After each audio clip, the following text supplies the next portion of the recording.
Salut à tous, on se fait une petite vidéo rapide parce qu'il n'y a pas grand chose à dire de plus par rapport à la dernière fois, parce que je suis relativement très pressé aujourd'hui.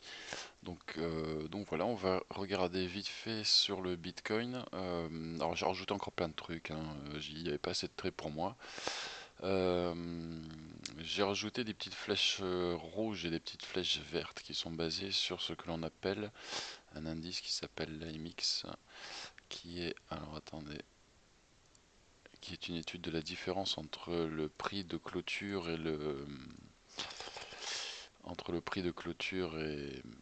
pourquoi tu me le mets là, voilà, et une moyenne mobile. Donc à choisir la valeur de la moyenne mobile, j'ai rajouté deux valeurs, j'ai rajouté la pente de la courbe qui est tracée, la courbe d'AMX, et j'ai tracé ici une autre courbe qui me lisse les plus hauts et les plus bas afin d'essayer d'anticiper les croisements entre ces deux courbes.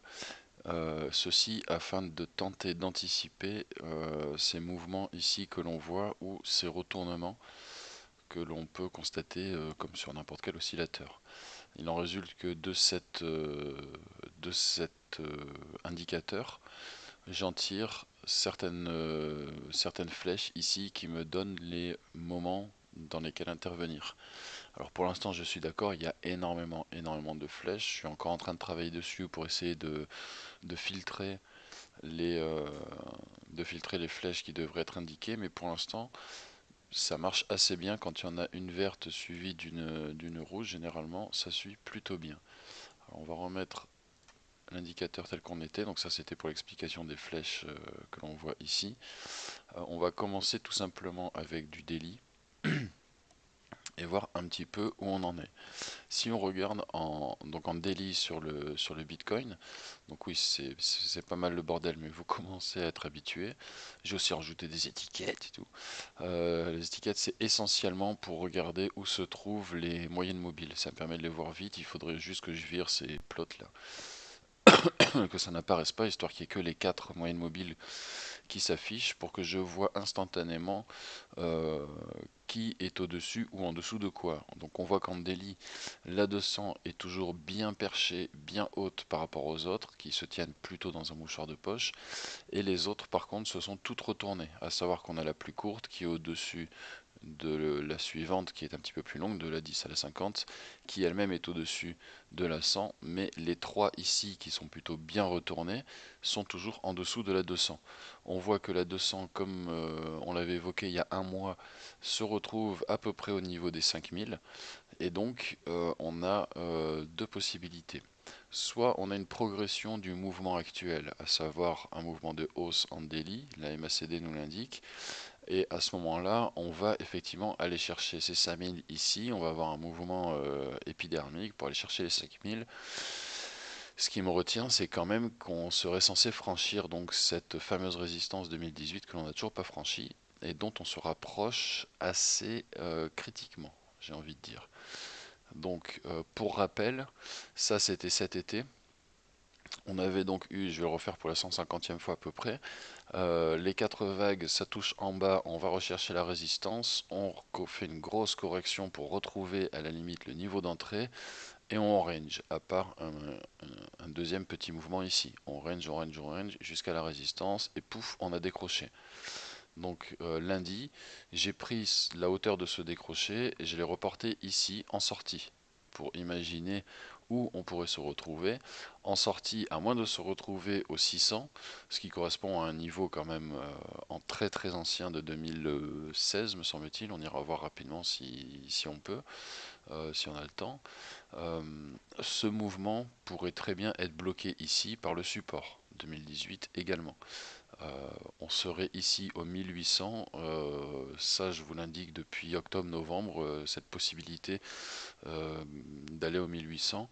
En octobre c'était 10%, 20% de chance d'y aller, et ça dépendait du fait d'aller toucher les 3100, 3200 ici, chose que l'on a faite.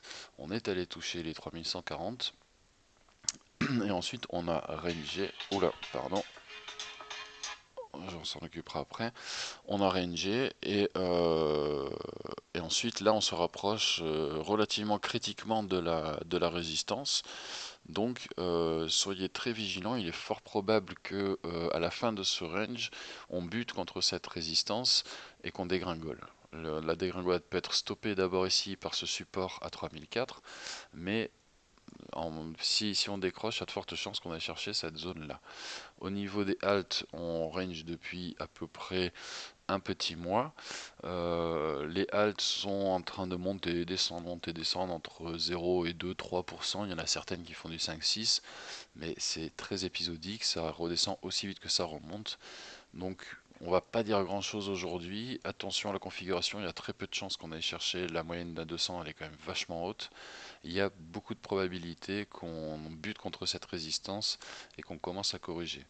Donc la deuxième chose qui me fait dire ça, c'est que le RSI ici a été chercher le surachat, on est revenu à une zone d'indécision, on peut très bien retourner en bas ici et retourner en bas ici avec une MACD qui est négative, c'est pas gagné. Euh, voilà, donc ensuite les autres haltes suivront, à mon avis, à mon sens. Il n'y a pas de raison que ça se passe autrement. Et voilà, donc soyez très vigilants.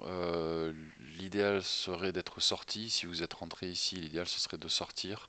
Si vous n'êtes pas déjà sorti, moi j'avais sorti la majorité ici et une petite partie là. J'attends cette dégringolade pour re-rentrer.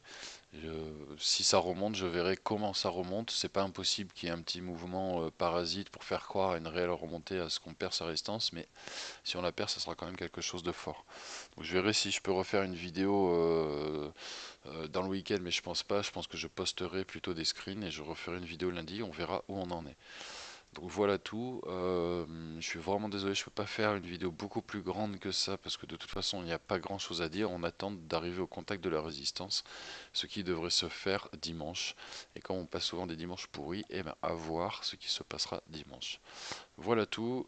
Bonne journée et écoutez en espérant que le week-end ne soit pas trop dégueulasse et on verra un petit peu ce qui se passe en sortie.